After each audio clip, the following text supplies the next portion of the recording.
Velocity should always be increasing in Scrum.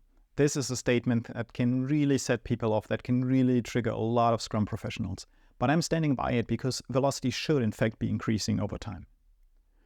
So people are often getting angry with this statement and then ask me to explain why I think it should be that way. And I always then turn the question on its head and I asked, why shouldn't it be increasing, right? And the reason why I'm asking it like that is the following. If an organization pays for the role of Scrum Masters that are supposed to remove impediments, that are supposed to take care of the team, protect it from distractions and so on, why shouldn't that have an effect on productivity, on velocity, right? It should, because otherwise that role is not justified and it would make good business sense to not pay for that role anymore. The second reason is that if we are actually removing impediments, right, we're noticing impediments, things that are slowing us down, and we are interpreting them as an opportunity to get better, then this getting better, of course, should affect our velocity, right? We are removing impediments, and this should make us faster.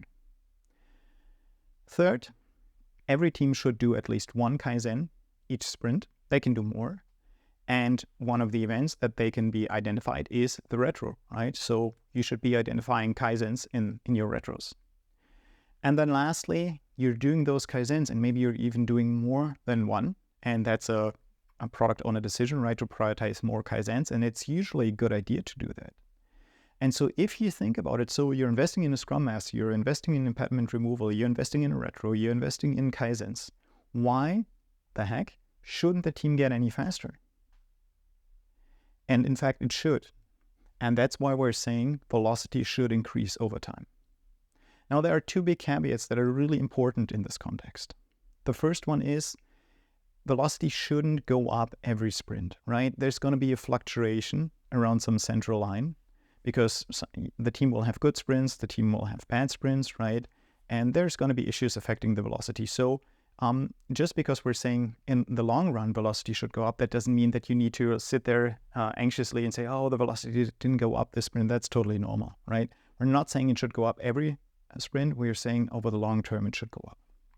And the second one, and this is hugely important, please hold this very lightly, right? If I, as a coach, I look at a team's performance and I can see that the velocity is flat, or I can see it even going down, this is a starting point for a conversation for me, right? I'm not going in and saying, oh, you guys need to be fired, you don't know what you're doing, blah, blah, blah, blah, blah. I'm holding it very lightly, right? I'll go in and I'll say, I have noticed this. Can we talk about what's going on there, right? Because as soon as you hold it more tightly, right, people are going to game the system and it's going to lose its value, right? And velocity also isn't everything, right? It's an important metric in Scrum, but it's not everything. And so it's very important that you first of all realize it's over the long term. Fluctuations are normal. And secondly, that you have to hold this extremely lightly. There's a lot of danger of going wrong here. So please, please, please hold it very lightly. Don't start screaming at people. Don't have it affect people's bonuses. Treat it as a starting point to figure out what's not going right. Where can we change something? Because I can tell you if velocity is going down or velocity is flatlining, there's an issue there. It might be they're not doing their Kaizens. It might be that the team dynamic is really off. And so this is actually another opportunity to get better. If you want to learn more about topics like these, I teach regular seminars on them. You can find out more at teamflow.de.